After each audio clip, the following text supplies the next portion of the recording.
So we have come to our first main example. And in this example, we want to see how we can create a list of numbers. For example, 1, 2, 3, 4, 5 in A1 to A5. Now, if you wanted to do this manually, you would write 1, write 2, select both of them, and then you will have to drag it down. Now, we don't want to do this. We want all of this to happen automatically. So this is going to be a slightly longer lecture because I will write a basic code for you and then also tell you how to improve that code. So let us come to our VBA window. Now, there are two ways of writing another code.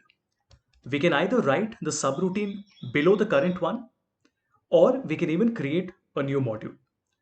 So let me create a new module here, and I will rename the module and call this serial number. Let's call this sub serial number. And we will keep it very simple in the beginning. We will say that we want numbers from 1 to 5 to come in A1, A2, A3, A4, and A5.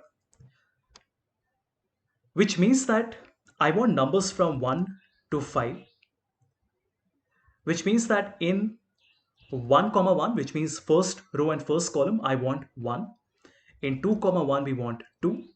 And you get the idea, right? So we want 3 comma 1 to be 3, 4 comma 1 to be 4, and then finally 5 comma 1 to be 5. So if you notice, the column number is not changing. It is 1 in all the 5 rows, but the row number keeps on changing, where the minimum is 1 and the maximum is 5. Now, how do you do this in a programming logic? We will say that let's declare a variable called I as an integer. Then we will say that for I is equal to 1 to 5, which means that I want the value of I to be 1, then 2, then 3, then 4, then 5. But then how does the code know that it has to move from 1 to 2 to 3 to 4 to 5? We will have to put a next. And then how do you see whether the result is coming properly or not? To do this, like I said earlier, you can now use your embedded window, and I can write debug.print I. Now see what happens. The moment I run my code, so I can click on the run button here, you notice it gives us 5 numbers from 1 to 5, and this is exactly what we wanted. Now that we have tested the code, let us put these numbers in the appropriate cells. So we can say that cells. Now what is my row and column number? My row number, remember, will keep on changing. So it will be 1, 2, 3, 4, and 5. So we can keep I as the row number. But the column number is obviously fixed, so we keep it as 1. And then what is the value that comes inside? The value is I. So think about what is happening. The very first thing that VBA does is it puts the value 1 inside the variable I. Then it goes to the cell 1 comma 1 and then puts the number 1. Then it goes to the next value of I, which is 2. Then it goes to the cell 2 comma 1 and posts the number 2. And it keeps on doing this in a loop till it reaches the number 5. Let's see how this works. I will simply create a shape, assign my macro called serial number. And if you notice, when I click on this button, it gives me 5 numbers from 1 to 5. Excellent, right? Now, if you want to change it to 1 to 10, you simply have to come back and make it 10. And if you again click, you notice it gives you numbers from 1 to 10. So if this code is working perfectly, then why do we need to change it? The problem is that the end user does not, in most likelihood, understand VBA, which means that you cannot expect them to go back to the code and make this change every single time. So we will do this a little smartly. What I want to do is, to take the endpoint from the user. That means that rather than me deciding as the developer that the last number should be 10, I want the user to decide what the last number should be. So let's just say that there is a cell which is C2, and I will also color this.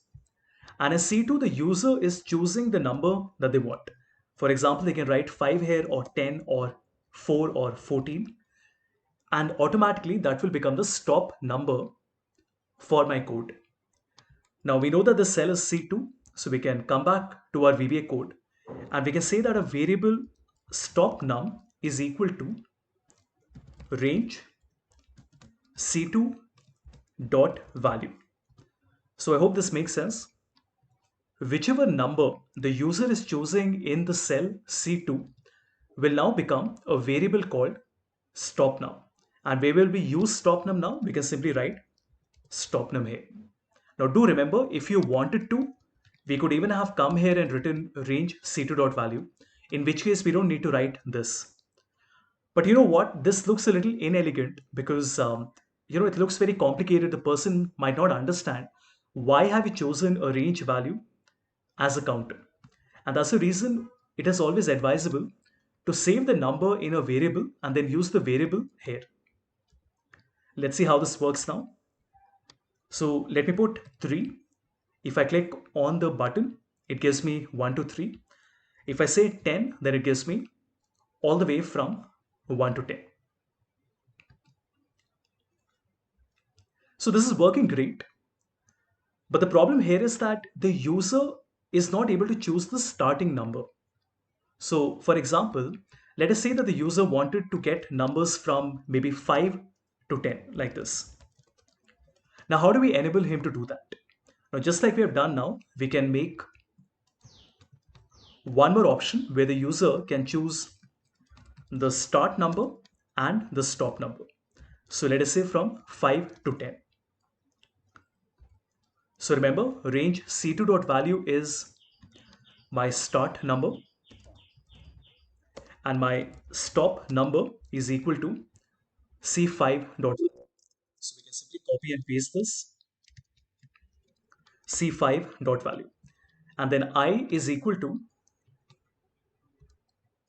start num to stop num. But there is a bit of a problem, right? If I run the code, it will work, but you will see a little bit of a problem. You notice that it is only giving me the numbers from A5 to A10. Why is it not starting on 1, comma 1? The reason is because we have chosen I, comma 1, which means that the first value 5 will come in the fifth row and the first column. And obviously we don't want that. What we want is that the first value should come even now in the first row and the first column. So what we want to do here is we want to say that this is my first row.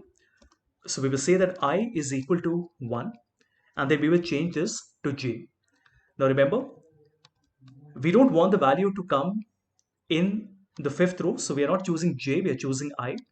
But the value will not be 1, the value will be j. Let's see how this works. This time when we press the button, you notice that something weird is happening. It is showing you the numbers in A1, but it is showing you 10 in A1. Let's see how this is working. If I create a debug.print, you will notice debug.print j. You will notice when we run the code that it is showing me the numbers 5, 6, 7, 8, 9, 10. But then why are all the numbers coming in the same cell? The reason is because all the numbers are coming in 1, comma 1, which means the first row and the first column. How do we fix it? We say that I should be incremented by 1, which means that I is the first row, j is from 5 to 10. Then in 1, comma 1, we are putting the number 5, and then we increase the row by 1. That means that row becomes number 2. And then we take j as 6, and then in 2, comma 1, we are putting 6, and so on and so forth. Let's see how we get the final result now. So now when I press on the button, we get 5, 6, 7, 8, 9, 10. If we change it to, let's say, 3 and 14, then we get from 3 to 14. Right. So I hope you're able to see how we took a basic code and then we kept on improving the code. In fact, there is a computing term available for this. This is called refactoring. So refactoring is a technique that allows you to take an existing body of code and then you change the internal structure. That means that you improve it without changing the external behavior, which is exactly what we were doing right now. In layman terms, you can look at refactoring as an improvement that you're making to your code. So we will do one final example. And in this one, I don't want the user to go through the hassle of writing these numbers in C2 and C5. What if they make a mistake? What if they forget to do it properly? So I want to remove this entire thing. And we want to give the user an input box. That means that rather than the user having to choose the start and the end number from the Excel cells, he can actually put the numbers inside a box. For example, when you press Ctrl F, you see this box, right? Now this is a little bit like an input box because it takes an input from the user. So this time we will say that, let me just copy this code.